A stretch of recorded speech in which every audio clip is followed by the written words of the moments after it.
పోరాటం ఉధృతమవుతోంది. ప్రభుత్వం దిగి వచ్చే వరకు తగ్గేదే లేదంటున్న నిరుద్యోగులు ధర్నాలు ఆందోళనలతో కాక పుట్టిస్తూ ఉన్నారు. శుక్రవారం టీజీపీఎస్సీ ముట్టడికి పిలుపునిచ్చారు. టీజీపీఎస్సీ ముట్టడికి బీఆర్ఎస్ తో పాటు పలు పార్టీలు, విద్యార్థి సంఘాలు మద్దతు ప్రకటించాయి. అటు కాంగ్రెస్ బహిష్కృత నేత బక్కా జడ్సన్ అశోక్ సర్ ఆమరణ నిరాహార దీక్ష చేస్తూ ఉన్నారు. మరొక వైపు నిరుద్యోగుల కోసం రంగంలోకి దిగారు ఎమ్మెల్సీ తీన్మార్ మల్లన్న. డీఎస్సీని 3 నెలలు వాయిదా వేయాలని సీఎం రేవంత్ రెడ్డికి లేఖ రాశారు. నిరుద్యోగుల ముట్టడి పిలుపు సర్కార్లో అలజడి రేపుతోంది. నిరుద్యోగుల ఆందోళన ముట్టడితో ఏం జరగనుంది? ఇదే అంశాలపై ఇవాళ డిబేట్ లో చర్చిద్దాం. డిబేట్ లో మనతో పాటు పాల్గొనబోతున్నారు ఏబీవీపీ స్టేట్ సెక్రటరీ ఝాన్సీ గారు జాయిన్ అయ్యారు. నమస్తే అండి, వెల్కమ్ టు డిబేట్. అలాగే అసిస్టెంట్ ప్రొఫెసర్ కృష్ణ గారు జాయిన్ అయ్యారు, ఎనలిస్ట్ ఆయన. నమస్తే అండి, వెల్కమ్ టు డిబేట్. ఎన్ఎస్ఏ స్టూడెంట్ లీడర్ వెంకట్ నాయక్ గారు కూడా జాయిన్ అయ్యారు. నమస్తే అండి. అలాగే బీఆర్ఎస్ తోట్ల స్వామి గారు కూడా జాయిన్ అయ్యారు. నమస్తే అండి తోట్ల స్వామి గారు. నమస్తే. నమస్తే అండి మీకు. అదే విధంగా ప్యానెల్ ఉన్నది. ముందుగా తోట్ల స్వామి గారు మీతోనే స్టార్ట్ చేస్తాను. ఏం చెప్తారండి?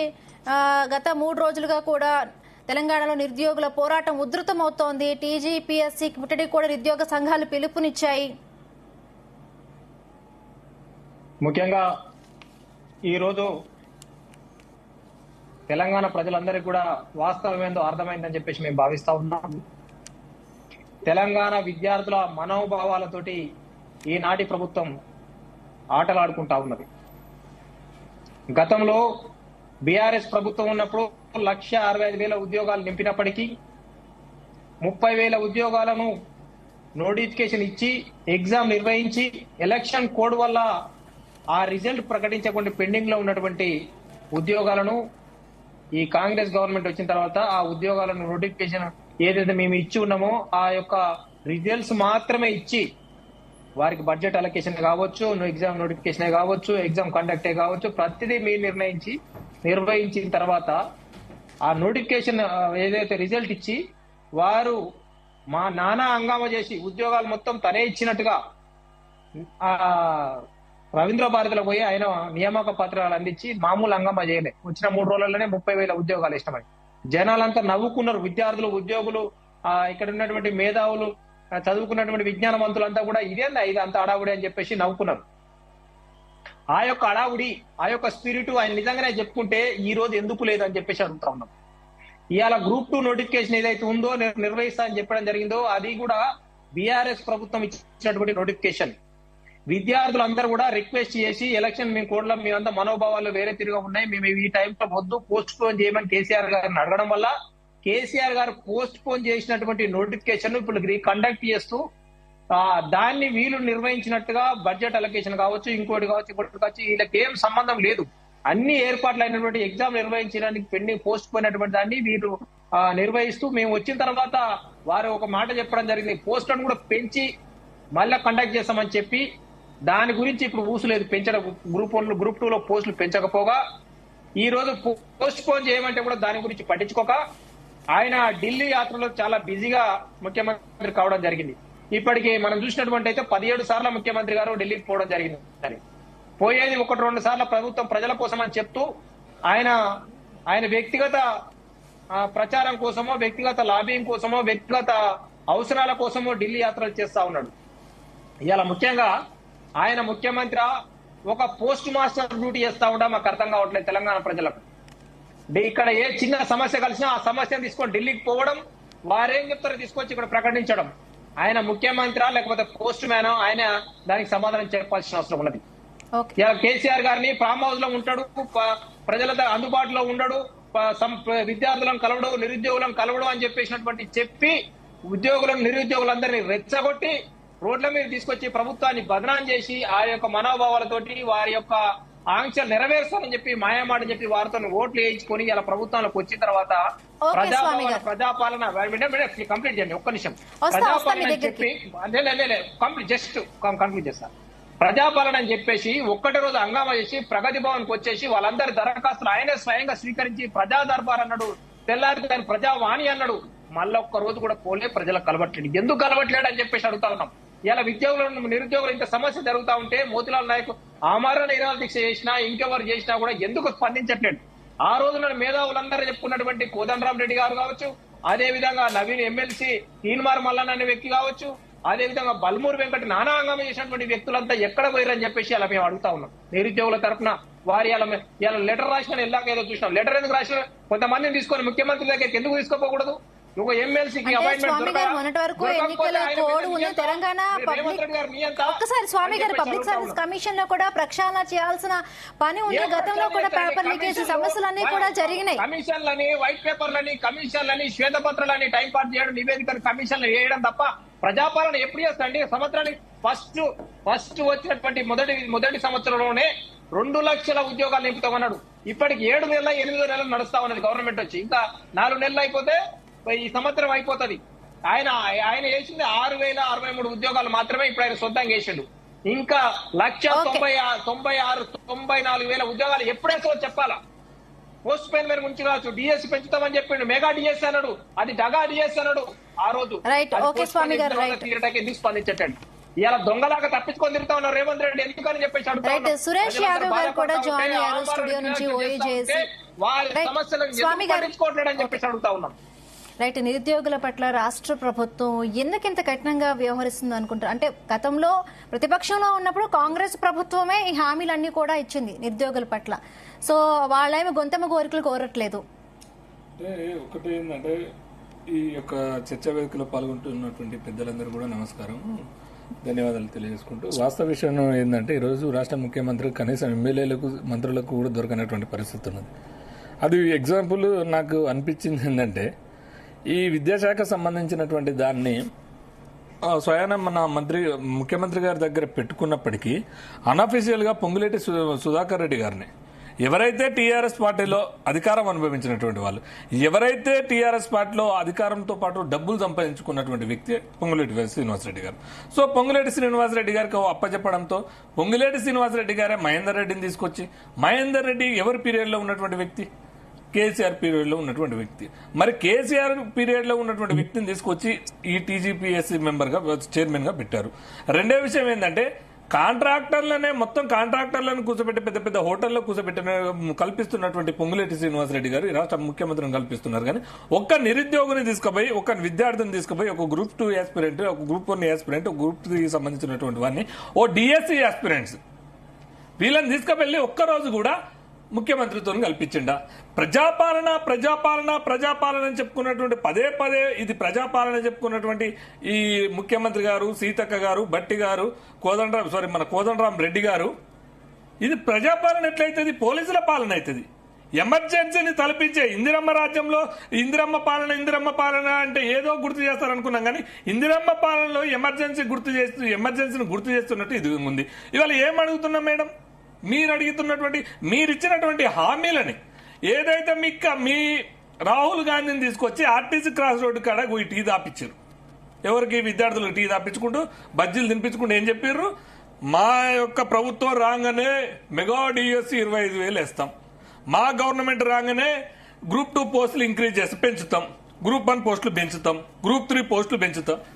ప్రియాంక గాంధీని తీసుకొచ్చి యూత్ డిక్లరేషన్ చేసి రుణాలు, విద్యార్థులకు వడ్డీ లేని రుణాలు 5 లక్షలు ఇస్తానని చెప్పేసిండ్రు, నిరుద్యోగ భృతి ఇస్తానని చెప్పేసిండ్రు. లీడర్ ఆఫ్ ది హౌస్ బట్టి విక్రమార్క గారు 100 సార్లు చెప్పారు. మరి ఇవాళ ఏమైనది? అప్పటిదాకా వీళ్ళు ఈ రకంగా ఉన్నటువంటి వాళ్ళు ఒకేసారి చంద్రముఖి లాగా, గంగా లాగా, లేకపోతే అపరిచితుల్లాగా ఎందుకు మారిపోయినట్టు?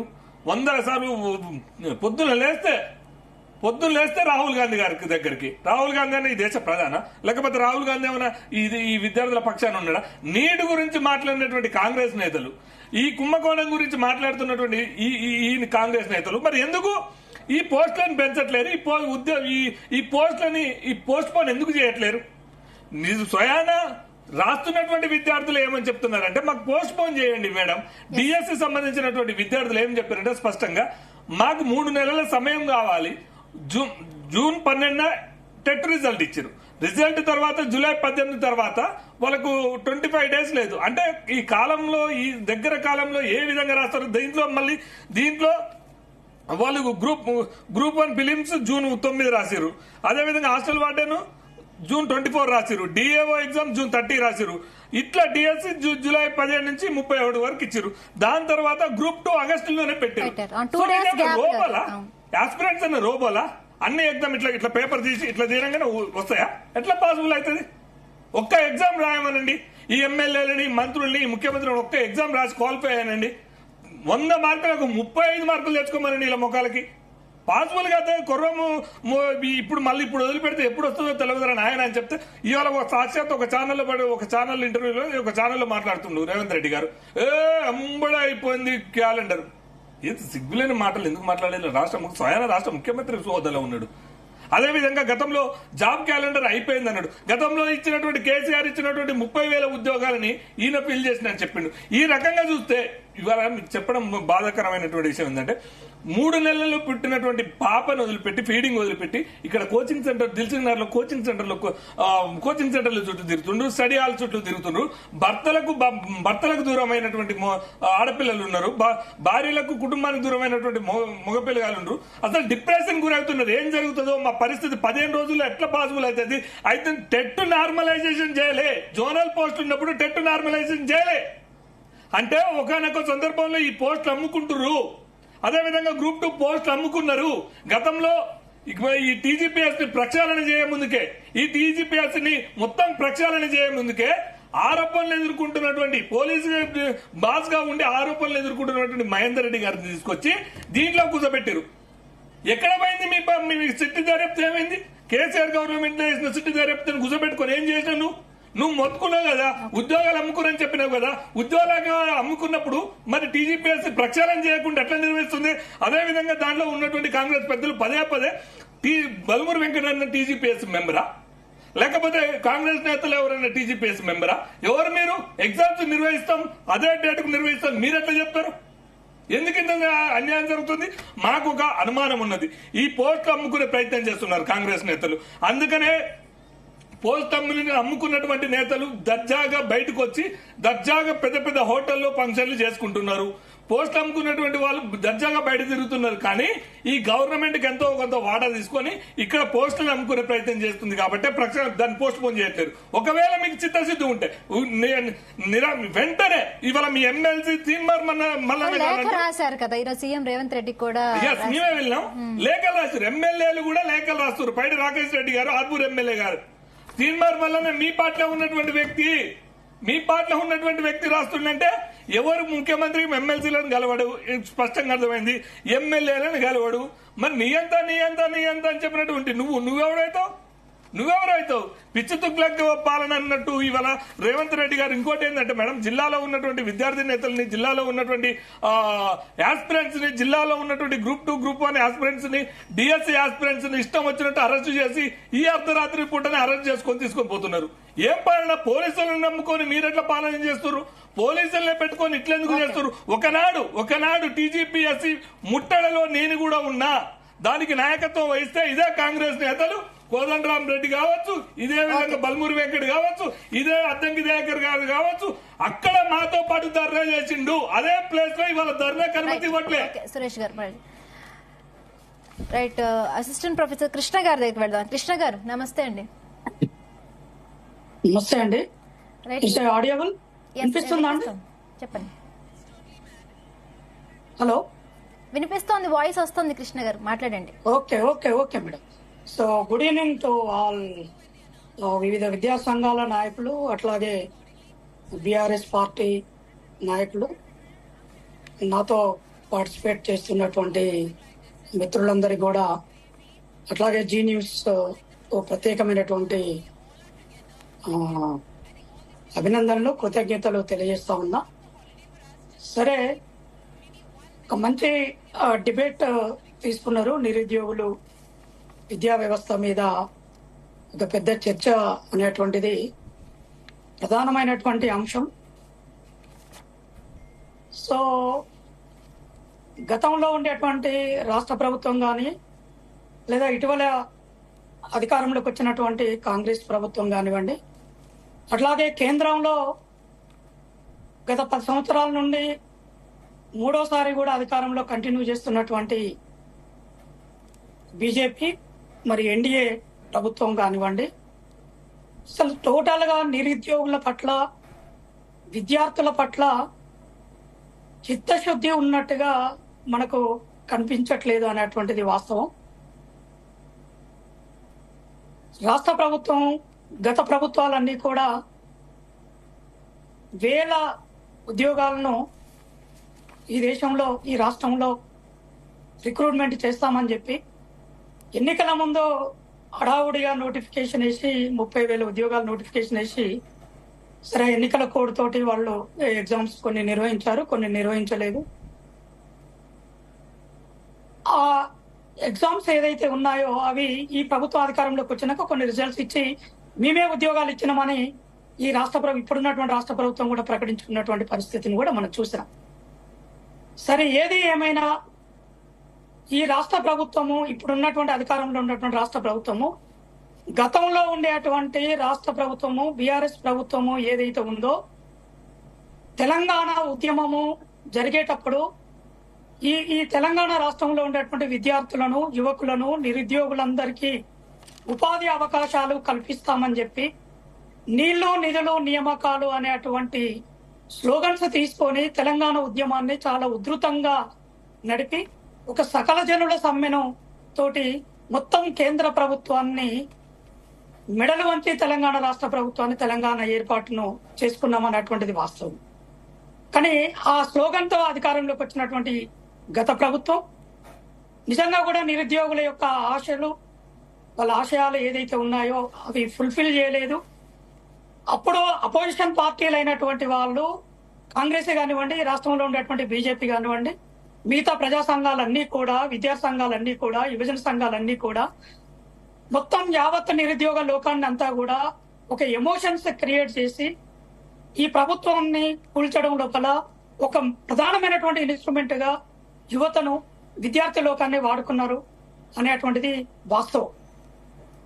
కానీ అధికారంలోకి వచ్చినటువంటి ఈ రాష్ట్ర ప్రభుత్వం ఇవాళ రాజకీయ అధికారాన్ని చక్కదిద్దుకునేటువంటి విషయంలో ఉన్నంతగా శ్రద్ధ ఈ నిరుద్యోగుల సమస్యలను పరిష్కరించుకోవడంలో, ఈ విద్యా వ్యవస్థను పటిష్టం చేయడంలో శ్రద్ధ చూపట్లేదు అన్నటువంటిది మనకు గత 6 నెలల నుండి కూడా మనకు అర్థమవుతున్నటువంటి తీరును కూడా మనం చూడొచ్చు. గతంలో గ్రూప్ 1 ఎగ్జామ్ నిర్వహిస్తున్నటువంటి క్రమం లోపల 1:100 మేము పిలుస్తామని చెప్పి ప్రిలిమినరీ ఎగ్జామ్స్ లో మెయిన్ ఎగ్జామ్స్ కు 1:100 పిలుస్తామని చెప్పి ప్రామిస్ చేశారు. కానీ ఇవాళ 1:100 పిలుస్తున్నటువంటి దాఖలాలు లేవు. అందుకని నిరుద్యోగులందరూ కూడా పెద్ద ఎత్తున ఆందోళన చేస్తా ఉన్నారు. ఇది మనం గమనించాలి. అట్లాగే డిఎస్సి, మెగా డిఎస్సి నిర్వహిస్తామని చెప్పారు. అందుకని ఇప్పుడున్నటువంటి ఈ 18వ తారీఖు నుండి జరిగేటువంటి డిఎస్సి ఎగ్జామ్స్ ను పోస్ట్ పోన్ చేసి ఒక మెగా డిఎస్సి నోటిఫికేషన్ రిలీజ్ చేసిన తర్వాతనే డిఎస్సి ఎగ్జామ్స్ నిర్వహించాలని చెప్పి వేలాది మంది నిరుద్యోగులందరూ కూడా పెద్ద ఎత్తున కోరుతా ఉన్నారు. అట్లాగే ఆందోళన నిర్వహిస్తా ఉన్నారు. అట్లాగే ఇట్లాంటి ఉద్యోగాలు నోటిఫికేషన్, జాబ్ క్యాలెండర్ అన్నారు. జాబ్ క్యాలెండర్ ఇంతవరకు కూడా నోటిఫికేషన్, ఆ జాబ్ క్యాలెండర్ షెడ్యూల్ రిలీజ్ చేసినటువంటి దాఖలాలు లేవు. అంటే ప్రభుత్వానికి ఈ ప్రభుత్వం దృష్టిలో ఉండేటువంటి ప్రయారిటీస్ లో విద్యా వ్యవస్థ అనేటువంటిది, ఎంప్లాయ్మెంట్ అనేటువంటిది ఏదైతే ఉందో ఇది చాలా లీస్ట్ ప్రయారిటీగా మనకు కనపడుతుంది. అంటే వాళ్ళకు ఒక ప్రాథమికమైనటువంటి ఒక ప్రైమరీ ప్రయారిటీగా లేదు. అందుకనే ఈ ప్రభుత్వాలు కానీ, ముఖ్యమంత్రి కానీ, ప్రభుత్వాలు కానీ దీని మీద శ్రద్ధ చూపట్లేదు అనేటువంటిది. ఉదాహరణకు మేడం, ఇవాళ యూనివర్సిటీస్లలో వైస్ ఛాన్సలర్స్ టర్మ్ అయిపోయి దాదాపు 2 నెలలు కావస్తుంది. కానీ టర్మ్ కాకముందే సెర్చ్ కమిటీలను వేసి మేము వాళ్ళ డేట్ అయిపోగానే ఇమ్మీడియట్లీ వైస్ ఛాన్సలర్ మొత్తం కూడా తెలంగాణలో ఉండేటువంటి 11 విశ్వవిద్యాలయాల్లో వైస్ ఛాన్సలర్ ను నింపేస్తామని చెప్పి రాష్ట్ర ప్రభుత్వం ప్రకటించింది. కానీ ఇప్పటి వరకు అనేక యూనివర్సిటీలలో సెర్చ్ కమిటీలు లేవు. కాకతీయ యూనివర్సిటీ లాంటి చోట్ల ఎగ్జిక్యూటివ్ కౌన్సిల్ ఇంకా నియమించలేదు. కాబట్టి వాళ్ళకి ఇవన్నీ కాన్సిక్వెన్సెస్ మనం చూస్తున్నప్పుడు మనకి ఏమర్థం అవుతా ఉంది అని అంటే, ప్రభుత్వాలకి ఉండేటువంటి ప్రయారిటీస్ లో ఇది చాలా లీస్ట్ ప్రయారిటీగా మనకు కనపడుతుంది. ఇవాళ చూస్తా ఉన్నాం, ప్రభుత్వాన్ని బలోపేతం చేసుకోవడం కోసము రాజకీయ అధికారం చుట్టే ప్రభుత్వం మొత్తంగా కూడా తిరుగుతున్నటువంటి పరిస్థితి. ఇతర రాజకీయ పార్టీలను, ఎమ్మెల్యేలను కానివ్వండి, ఎమ్మెల్సీలను కానివ్వండి, తన పార్టీలో చేర్చుకొని తన రాష్ట్ర ప్రభుత్వాన్ని ఎంత బలోపేతం చేసుకోవాలి, తన రాజకీయ అధికారాన్ని ఎంత బలంగా చేకూర్చుకోవాలనేటువంటి దాని మీద ఉన్నంతగా శ్రద్ధ నిరుద్యోగుల మీద కానివ్వండి, లేదా ఈ రాష్ట్ర ప్రభుత్వాలు ఎంట్రన్స్ టెస్టులు నిర్వహించేటువంటి అంశాలు కానివ్వండి ఈ రాష్ట్ర ప్రభుత్వానికి లేదనేది కూడా మనం ఈ 6 నెలల కాలం నుండి ఇంకొకటి కేంద్ర ప్రభుత్వంలో కూడా ఇటీవలి కాలంలో ఉన్నటువంటి పరిణామాలు కనుక మనం కేంద్ర ప్రభుత్వం లెట్ మీ కంప్లీట్ ఒక 1 మినిట్. ఈ నేషనల్ టెస్టింగ్ ఏజెన్సీ ద్వారా నిర్వహించినటువంటి ఈ నీట్ ఎగ్జామ్ ఏదైతే ఉందో 2024 నీట్ ఎగ్జామ్ నిర్వహించినాక అది మే 5వ తారీఖున నిర్వహించిన తర్వాత పేపర్ లీకేజ్ అయిందని చెప్పి అది తేలిపోయింది.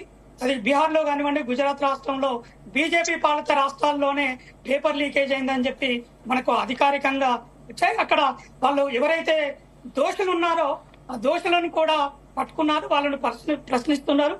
ఈ కేసును కూడా సిబిఐకి ఉపయోగించారు. అట్లాగే దాని వెంటనే యూజీసీ నిర్వహించేటువంటి నేషనల్ ఎలిజిబిలిటీ టెస్ట్ ఎగ్జామ్ ఏదైతే ఉందో అది కూడా పేపర్ లీకేజ్ అయిందని చెప్పి మనము దాన్ని ఎగ్జామ్ వాయిదా వేశారు. అట్లాగే నీట్ నేషనల్ టెస్టింగ్ ఏజెన్సీ కంట్రోల్లో నిర్వహించేటువంటి నీట్ పీజీ ఎగ్జామ్ ఏదైతే ఉందో, మెడికల్ పీజీ ఎగ్జామ్ ఏదైతే ఉందో దాన్ని కూడా వాయిదా వేయడం అనేటువంటి జరిగింది. అంటే ఈ నేషనల్ టెస్ట్ ఏజెన్సీ ఏదైతే ఉందో ఈ నిర్వహణ అనేటువంటిది చాలా డొల్లానంగా ఉంది. ఇది చాలా సీరియస్ గా ఎగ్జామ్ నిర్వహించలేకపోయింది అనేటువంటిది మనకు ఈ రిజల్ట్ వచ్చిన తర్వాత పేపర్ లీకేజ్ తోటి మనకు చాలా స్పష్టంగా అర్థమైంది. అంటే లక్షలాది మంది విద్యార్థుల యొక్క జీవితాలు నిజంగా ఇవాళ మనం చూస్తూ ఉంటే చాలా మంది విద్యార్థులు పరీక్ష కంటే పేరెంట్స్ పరీక్ష రాస్తున్నట్టుగా మనం చూస్తూ ఉంటాం. ఈ రోజు చాలా మంది పేరెంట్స్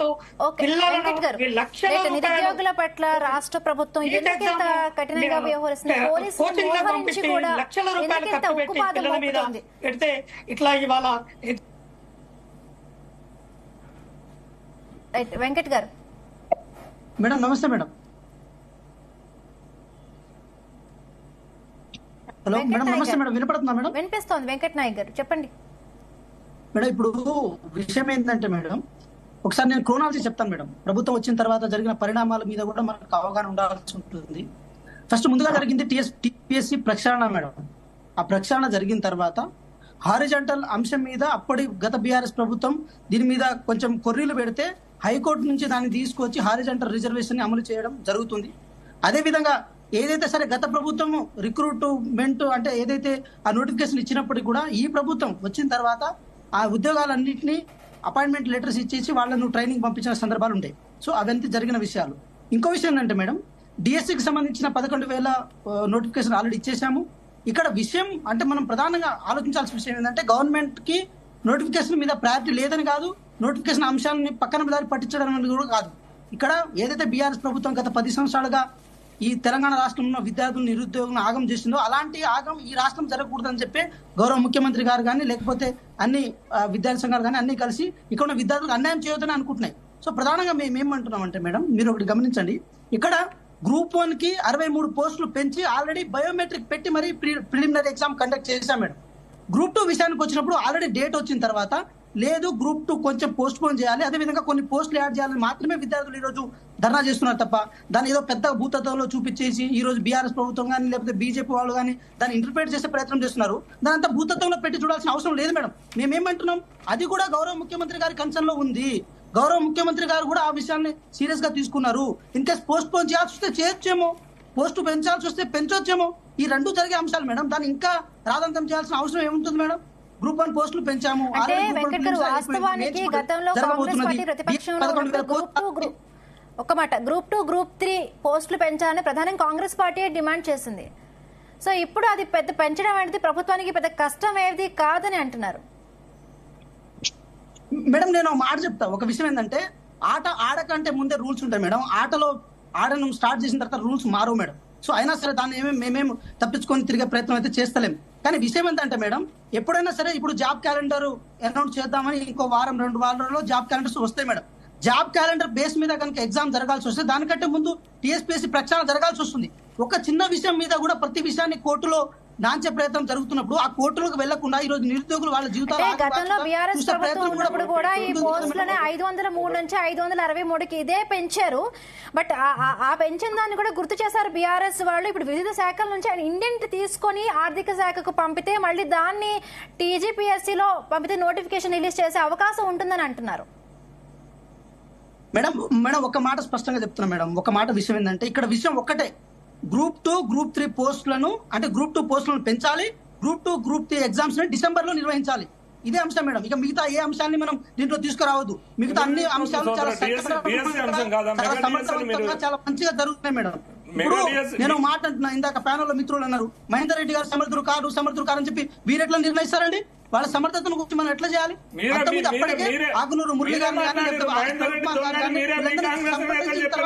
రెడ్డి గారిని పెట్టాల్సి నేతలే చెప్పారు, మహేందర్ రెడ్డి దొంగ అని కాంగ్రెస్ నేతలే చెప్పారు. మేమేం చెప్పలేదు ఆయన, మీరు చెప్పిన స్టేట్మెంట్ లో ఇస్తున్నాం మేము.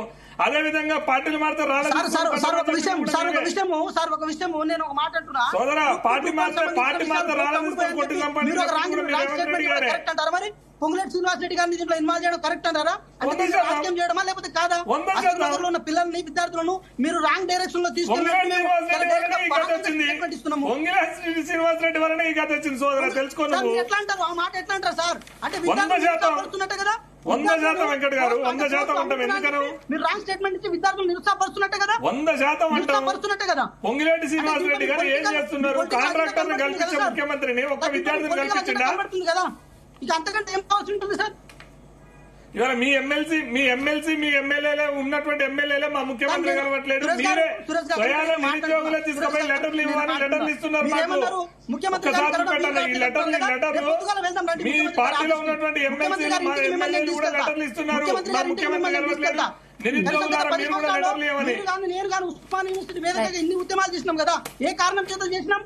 ఉప ఎన్నికలు వచ్చినప్పుడే బీఆర్ఎస్ పార్టీకి నోటిఫికేషన్ గుర్తొచ్చినాయి. ఆ విషయం మీకు తెలియదండి? ఇప్పుడు నాకు ఒకటి అర్థం కాదు సోదరా, ఒక విషయం స్ట్రైట్ గా చెప్పు, ఒక విషయం స్ట్రైట్ గా చెప్పు. టెట్కు అండ్ డిఎస్సికి ఎంత టైం ఉండాలి, మినిమం ఎంత సమయం ఉండాలి? గతంలో కోర్టు జడ్జిమెంట్ ఇచ్చినాయి 45 డేస్ పైగా ఉండాలని చెప్పారు. కొత్తగా క్వాలిఫై అయినటువంటి వాడు డిఎస్సికి ఏ విధంగా సిలబస్ కంప్లీట్ కానప్పుడు ఎట్లా రాస్తాడు వాడు? అదే విధంగా గ్రూప్ 2 పోస్టులు కూడా మీరు ఇంక్రీజ్ చేస్తారు. మీరు ఆ రోజే చెప్పారు కదా 10 సార్లు రాహుల్ గాంధీతో స్టేట్మెంట్ ఇచ్చారు కదా. నేను కూడా క్వశ్చన్ అడుగుతా. ఇప్పుడు 2 లక్షల ఉద్యోగాలు భర్తీ చేయాలంటే 2 లక్షల ఉద్యోగాలు ఒక సంవత్సరం భర్తీ చేయాలి జాబ్ క్యాలెండర్ బేస్ ప్రకారము. ఇన్ కేసు ఇప్పుడు ఒక ఎగ్జామ్ కి ఎంత డిఫరెన్స్ ఉండొచ్చు? మరి ఒక 3 మంత్స్ పెట్టాలన్నారు కదా మీరే, ఒక 3 మంత్స్ అనే పెట్టాలి కదా. అలాంటప్పుడు 2-3 మంత్స్ పెట్టడం ఒకే అయితే మళ్ళీ పోస్ట్ పోన్ కూడా దాంట్లో చేసుకుంటూ పోతే జాబ్ క్యాలెండర్ అడుగుతుంటే విద్యార్థులు కదా, వాళ్ళు బాగా ప్రిపేర్ సోదరా.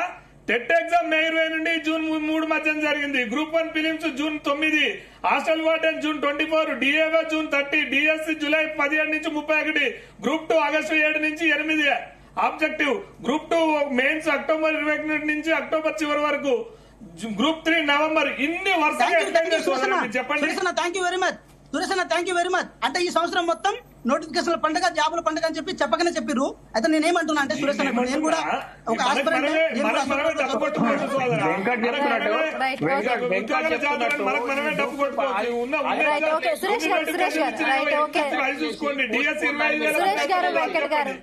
మిగతా వారు ఉన్నారు నిర్వహించుకున్నాడు ప్రచారం చేసుకోవడం. ఝాన్సీ గారి దగ్గరికి వెళ్దాం. దాన్ని పోస్ట్ పోన్ చేసిన దాన్ని మీరు ఈ రోజు నిర్వహించి సొంతంగా చేసుకునే ప్రయత్నం చేసినట్టు చెప్తున్నారు తప్ప. ఝాన్సీ గారి దగ్గరికి వెళ్దాం. ఏబీవీపీ స్టేట్ సెక్రటరీ ఝాన్సీ గారు ఉన్నారు. నమస్తే అండి ఝాన్సీ గారు. పుష్పలీల గారు కూడా జాయిన్ అయ్యారు. నమస్తే మేడం. నమస్తే. ఎస్ వస్తా మేడం, ఒక్క నిమిషం. రైట్, ఝాన్సీ దగ్గరికి వెళ్దాం. సరే, ఏబీవీపీ సెక్రటరీ. నమస్తే అండి. నమస్తే ఝాన్సీ గారు, ఏం చెప్తారు? ఇంత పెద్ద ఎత్తున కూడా నిరుద్యోగులందరూ కూడా. మేడం ఒకసారి మ్యూట్ చేయమనండి.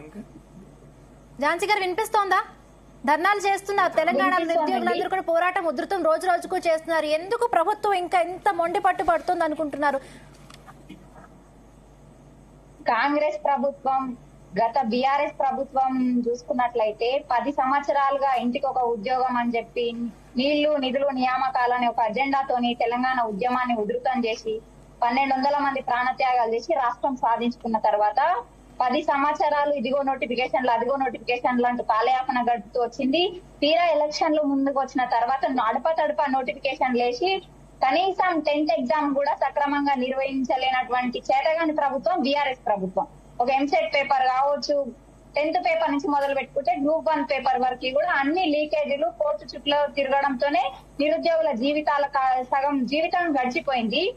దాన్ని అడ్వాంటేజ్ గా తీసుకున్నటువంటి కాంగ్రెస్ ప్రభుత్వము యూత్ డిక్లరేషన్ అని చెప్పి 2 లక్షల ఉద్యోగాలు ఇస్తామని చెప్పి మెగా డిఎస్సి చేస్తాము, జాబ్ క్యాలెండర్ విడుదల చేస్తామని చెప్పి హామీలు ఇచ్చి వాళ్ళ ఎమోషన్స్ ని క్యాచ్ చేసుకుని ఈ రోజు కాంగ్రెస్ ప్రభుత్వం అధికారంలోకి వచ్చింది.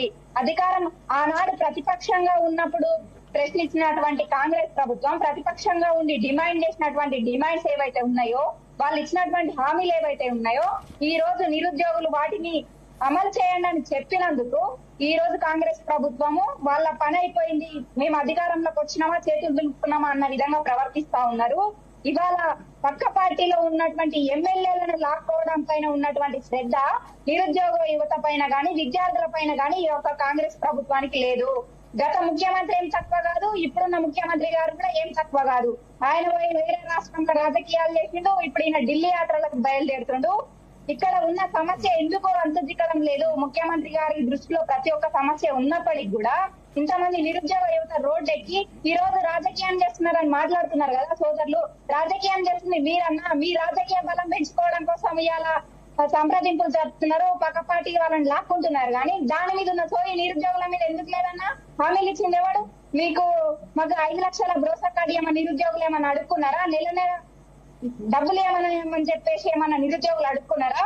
మా ఉద్యోగాలు ఖాళీగా ఉన్న ఉద్యోగాలకు నోటిఫికేషన్లు ఇవ్వండి, మీరు ఇచ్చిన హామీలు నిలబెట్టుకోండి అని చెప్పినందుకు ఇవాళ నిరుద్యోగులను అణిచివేసే ప్రయత్నం చేస్తా ఉన్నారు, రాజకీయం చేస్తా ఉన్నారు.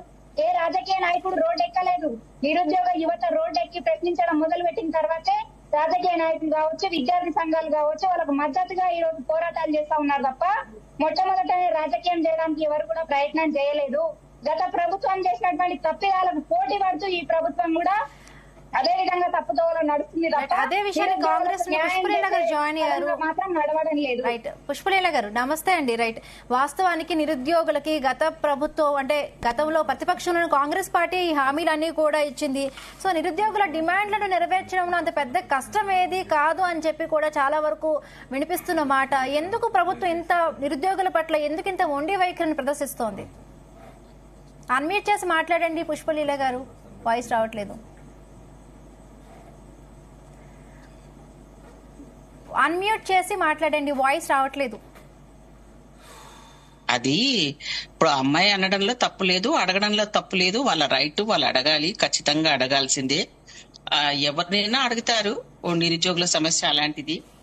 ఎవరిని ఏం ముష్టి అడగాల్సిన అవసరం లేదు. ఎవరేమి 5 లక్షలు ఇవ్వండి 10 లక్షలు అమ్మాయి అన్నమాట నేను 100% అమ్మాయికి నేను సపోర్ట్ గా మాట్లాడతాను. ఎందుకంటే మనం కూడా ఒక తల్లి పిల్లలమే కదా, మన పిల్లలు కూడా బాధలు పడుతున్నారు కదా, ఎంప్లాయ్మెంట్ లేక అన్ని రకాలుగా పెట్టి. అందులో రాజకీయ నాయక పిల్లలు లేరని కాదు, ఎవరు లేరని కాదు, అందరూ ఉన్నారు.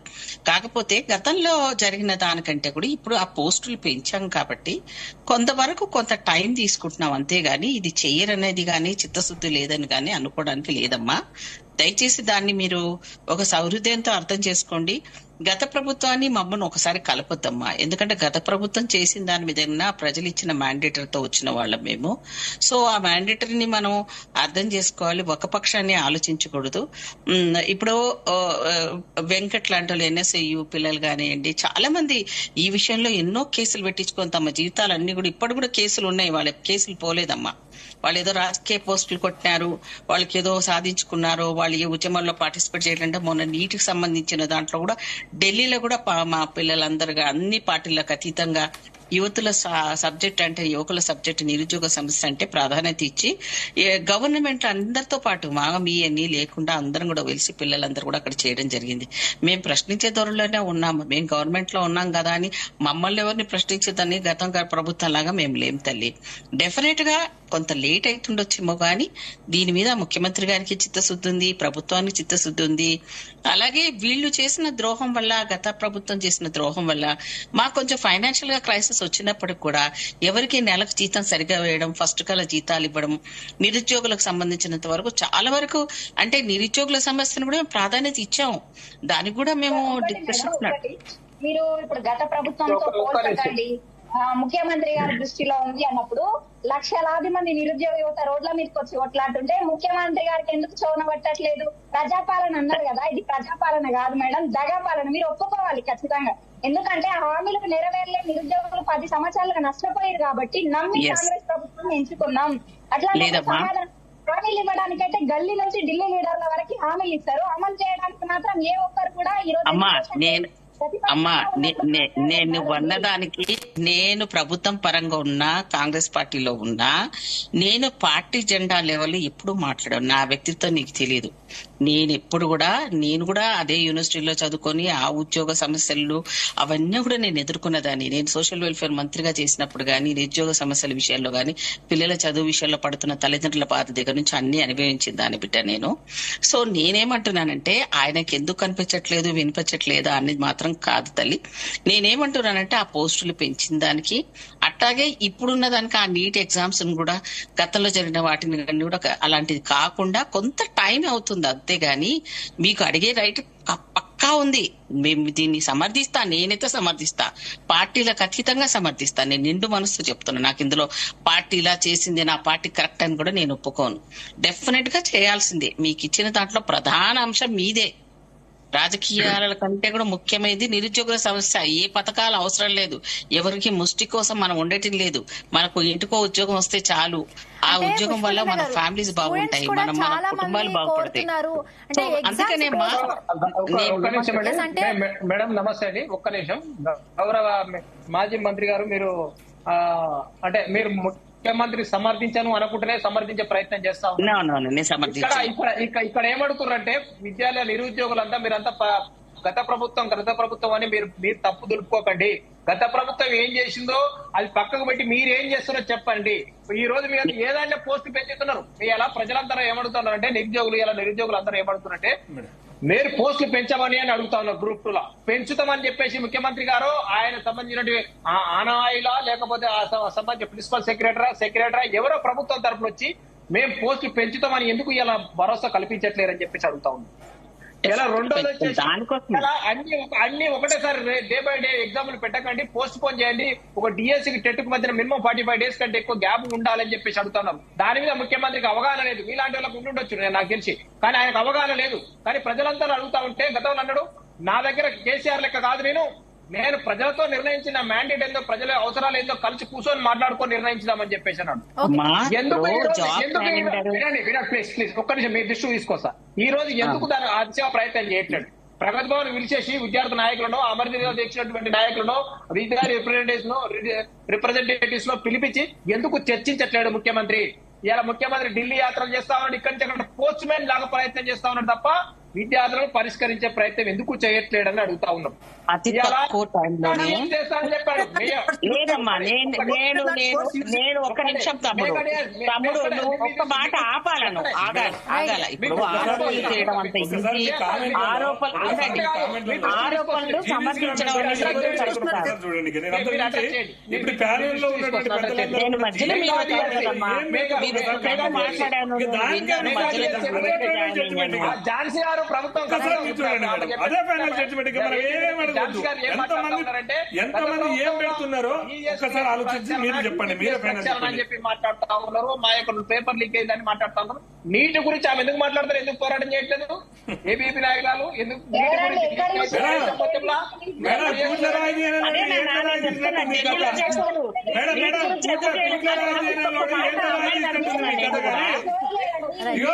ఇక్కడ ఉస్మాన్ యూనివర్సిటీలో దీక్ష చేస్తుంటే పట్టించుకొని బల్మూరు వెంకట పోయి రాజ్భవన్ ముట్టడి చేస్తున్నారు.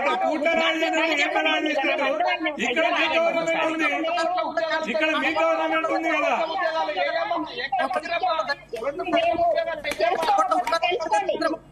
చెప్పాలి. నువ్వు కూడా తెలుసుకో తల్లి, ఢిల్లీలో మా వాళ్ళు కూడా చేశారు నీటి మీద, నీకు అది తెలుసుకోకపోతే ఎట్లా? లైక్ వన్ బై వన్ స్వామి గారు, ఝాన్సీ గారు, సురేష్ గారు వెళ్దాం. ఒకటి మేడం, వీళ్ళు ఒకటి కాదు. స్వామి గారు, ఝాన్సీ గారు ఒక్క నిమిషం. అయితే ప్లీజ్ మేడం చర్చలాగా బీహార్ గవర్నమెంట్ బాధ్యత వహించాలి. ఏబీవీపీ నాయకుల బాధ్యత వహించాలి కదా, ఎందుకు బాధ్యత వహించలేదు? దాని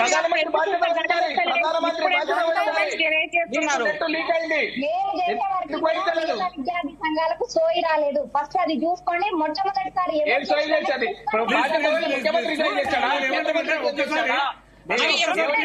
కాదమ్మా, తప్పు జరిగింది దాని మీద అన్ని పార్టీల ఖచ్చితంగా మేము చేశాము.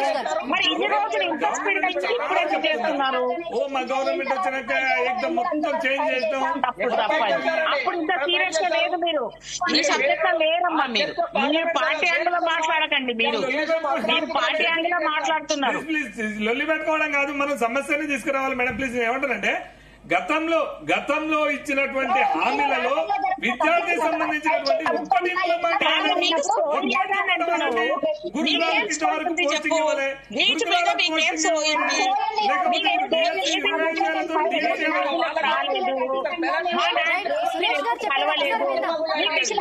ఒక్కటి మాట్లాడలేదు,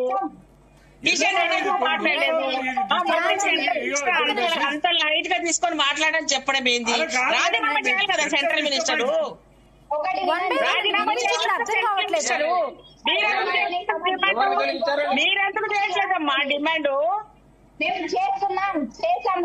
చూపించండి, తర్వాత మేము మాట్లాడతాము. మీరు ఫస్ట్ నీట్ ఎగ్జామ్స్ చేపియండి అమ్మా, రాజీనామా చేపియండి. మీరు మీ మోడీ చేయడు, మీ మంత్రులు చేయరు, మీరు దాని ప్రశ్నించరు. ఎంతసేపు కాంగ్రెస్ కలిసిపోయి ప్రెస్ మీట్లు పెట్టి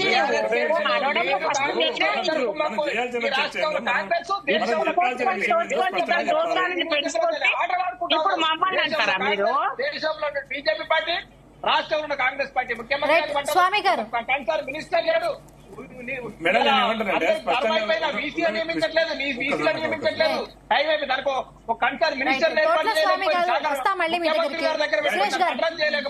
రైట్. ఇప్పుడు బీఆర్ఎస్ నేతల్ని మనం వెనకేసుకు రావాల్సినటువంటి అవసరం లేదు. దుర్మార్గమైనటువంటి పాలన ఇచ్చింది వాళ్ళే. 100% వాళ్ళని విమర్శించాల్సిందే. ఓ ప్రవళిక, ఓ సునీల్ నాయక్, ఒక పిహెచ్డి నర్సన్న ఇట్లా చెప్పారు. ఇట్లా చంపుకుంటూ పోయినటువంటి ఎంతో మందిని చంపుకుంటూ పోయినటువంటి చరిత్ర బీఆర్ఎస్ ఉన్నది. మేమేం బీఆర్ఎస్ ని వెనకేసుకు రావట్లేదు. ఈ ఉద్యమానికి నైతికంగా బీఆర్ఎస్ వచ్చే ఇది కూడా లేదు, వాళ్ళకు నైతిక హక్కు కూడా లేదు. మొదటగా బీఆర్ఎస్ వాళ్ళు రావాలంటే, బీఆర్ఎస్ పార్టీ నేతలు రావాలంటే ప్రవళికకు సారీ చెప్పనండి. చనిపోయినటువంటి ప్రవళిక క్యారెక్టర్ అసలు చేశారు, లవ్ స్టోరీ పెట్టారు. అక్కడ గిరిజన సోదరుడు సునీల్ నాయక్ అని చెప్పేసి, సునీల్ నాయక్ స్పష్టంగా నేను కేసీఆర్ వల్లనే చనిపోతానని చెప్పిండు. మేము బీఆర్ఎస్ నేమో వెనకేసుకు రావట్లేదు. కానీ మీ పార్టీ ఉన్నటువంటి నేతలు ఇక్కడ 30 లక్షల మంది నిరుద్యోగులు ఆందోళన చేస్తుంటే, 30 లక్షల మంది నిరుద్యోగులు ఆకలితో ఉంటుంటే, 30 లక్షల మంది నిరుద్యోగులు మా బతికేంద్ర అని చెప్తే బల్మూరు వెంకట అక్కడ ధర్నా. మరి ఇదే బల్మూరు వెంకట 30 లక్షల మంది మీద కూర్చోవచ్చు కదా. బల్మూరు వెంకట ఇక్కడ కూడా కాంగ్రెస్ నేతల్ని రేపు మా దీక్షకు కూడా రమ్మనండి, మా శాంతియుత ధర్నాలు కూడా రమ్మనండి. ఏంటో రాయి ఇప్పుడు కూట్ల రాయి ఏంటో రాయి తీస్తుంది. ఎవరికి ఢిల్లీలో ఏం కథ? ఢిల్లీలో ఏం జరుగుతుంది? మీ పదవులు ఇక్కడ ఇస్తే పోయి ఢిల్లీలో ధర్నా చేస్తున్నారు. మంచిదే, ఒకవేళ అన్యాయం చేస్తే ధర్నా చేయవచ్చు కాదని. కానీ ఇక్కడ సమస్యలు పరిష్కరించకుండా, ఇక్కడ సమస్యలు ఇక్కడ పెట్టుకొని ఎవరు బెర్రగేసి, ఒకసారి చూడండి మీ దాంట్లో మీ జీనియస్లే చూడండి ఎన్ని కామెంట్లు పెడుతున్నారు. ఒకసారి చూడండి. ఇగో అసలు ఎవరికి జాబ్ క్యాలెండర్ ఏ ఇయర్ లో పెడతారు? ఈ ప్యానల్ లో ఉన్న వారికి అర్థం కావట్లేదా? ఇది 2025కి వచ్చే జాబ్ క్యాలెండర్, ఇప్పటితో దీనికి దానికి సంబంధం ఏంది అని వాళ్ళు కామెంట్లు పెడుతున్నారు. దాన్ని ఎగ్జాంపుల్ తీసుకోండి. పోస్ట్ పోన్ చేయమంటున్నారు, అదేవిధంగా ఎంకరేజ్ చేయమంటారు. దానికి సమాధానం చెప్పాలండి. మా ముఖ్యమంత్రికి చిత్తశుద్ధి ఉంది, మా ముఖ్యమంత్రికి చాలా పెద్ద ఇది ఉందంటే ఏదో నీ విజన్ ఏమైంది? నీ విజన్ ఎక్కడున్నా చెప్పు. ఒక మంత్రిని పెట్టినావా? ఒక కమిటీ చేసినావా? నువ్వు గాంధీ భవన్ లో గాంధీ హాస్పిటల్లో ఉన్నటువంటి నేతల్ని, మోతీలాల్ని పరామర్శించడానికి వచ్చినటువంటి నేతలు దొడ్డిదారులో పారిపోతున్నారు. సమస్యలు 100 మంది లేవు, 400 మంది కాంగ్రెస్ నేతలు ఉన్నారు, 1000 మంది పోలీసు వాళ్ళు ఉన్నారు. అక్కడ దొడ్డిదారులో పారిపోతున్నారు. అసలు ఇది ప్రజాపాలన ఇందిరమ్మ పాలన కదా. ఎందుకంత దూరం వైరుధ్యం ఎందుకు మీకు విద్యార్థులతో? మీ ముఖాలు చూసి కాంగ్రెస్ కోట్ వేయలేదు. మళ్ళీ స్పష్టంగా చెప్తున్నా, సద్దులు పెట్టుకొని ఇంటికాడ భోజనం పెట్టుకొని బాక్స్ పెట్టుకొని అమ్మా కాంగ్రెస్ కి వేయండి, అయ్యా కాంగ్రెస్ కి వేయండి, ఈ బీఆర్ఎస్ మా చావులు చూడాలంటే మాత్రం బీఆర్ఎస్ కి ఓటేయండి, మేము బతకాలంటే మాత్రం కాంగ్రెస్ కోటేయని చెప్పేసి నిరుద్యోగులు పిచ్చిరు. మీ ముఖాలను చూసి ఏడాది వీళ్ళు 7,50,000 మెజార్టీ, 30,000 మెజార్టీ, 1,00,000 మెజార్టీ ఎంత వచ్చింది? ఈ నిరుద్యోగులు కష్టపడకపోతుందా? సురేష్ గారు రైట్. పుష్పలీల గారు. అమ్మా ఇప్పుడు అమ్మాయి ఉండండి ఒక్క నిమిషం. తమ్ముడు నువ్వు ఆగు, తమ్ముడు నువ్వు చాలాసేపు మాట్లాడు, ఆగు. ఇప్పుడు అందరినీ ఒకనే కట్టడం కూడా కరెక్ట్ కాదు. మీరు అడుగుతున్నారు, నాకు నచ్చింది 2 కోట్ల ఉద్యోగాలు ఎక్కడైనాయి, 10 లక్షలు 15 లక్షలు ఎట్లయినాయి, స్కిల్ డెవలప్మెంట్ ఎవరికి ఇచ్చిండు, ఎక్కడ పోయినాయి ఆ డబ్బులు, 2% 11% ఉన్న నేనేం మాట్లాడాలి చెప్పండి.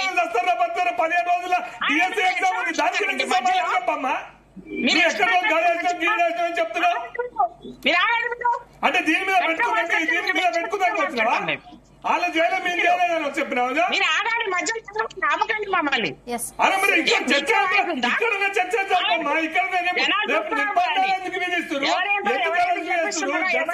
మీ పార్టీలో ఉన్నటువంటి మీ పార్టీ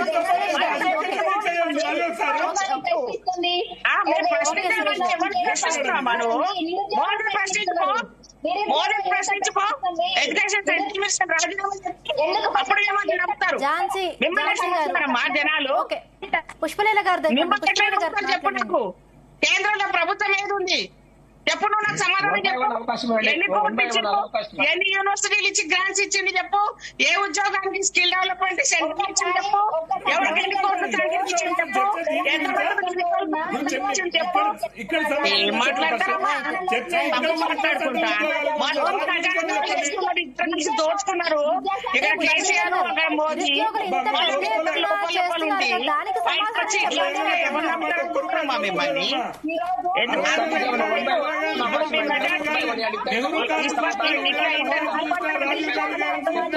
₹1 దోసుకోలేదు, కాంగ్రెస్ లో ₹1 దోసుకోలేదు. స్వచ్ఛమైన పాలన. కామన్వెల్త్ కుంభకోణం జరగలేదమ్మా. కామన్వెల్త్ కుంభకోణం, బుక్ అగస్టా కుంభకోణం, ఏడవైన భూమి లోపల భూమి కింద ఆకాశం పైన అన్ని కుంభకోణాలు మీ కాంగ్రెస్. మీరు గొప్పలు చెప్పండి, ఇక్కడ చర్చ చెప్పండి, ఇక్కడ 30 లక్షల విషయాలు, 30 లక్షల నిరుద్యోగుల సమస్య చెప్పండి. ఝాన్సీ గారు ఫస్ట్ ఇక్కడ ఉన్న సమస్యల గురించి మాట్లాడండి, టాపిక్ ఎక్కడికో తీసుకెళ్తారేనండి. దేశమంతా ఏడుస్తున్నారమ్మా పిల్లలు. ప్రచారం చేయపోరు, పాదయాత్ర చేయపోరి.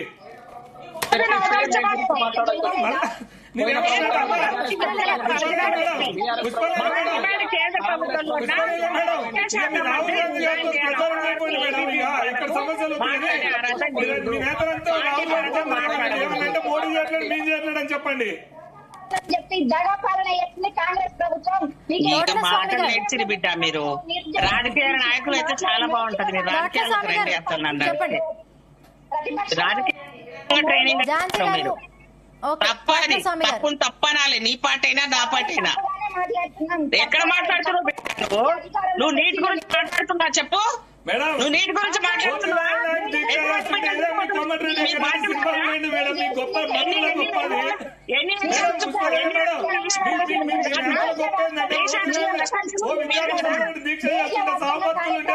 ఒక మంత్రి మంత్రులు ఎమ్మెల్యేలు ఇంటికి పోయారు తప్ప ఒక్క మంత్రి ఒక విద్యార్థి కాడికి మీ వాళ్ళు రావట్లేదు. మేము వచ్చినమే నేనమన్నా బిడ్డ.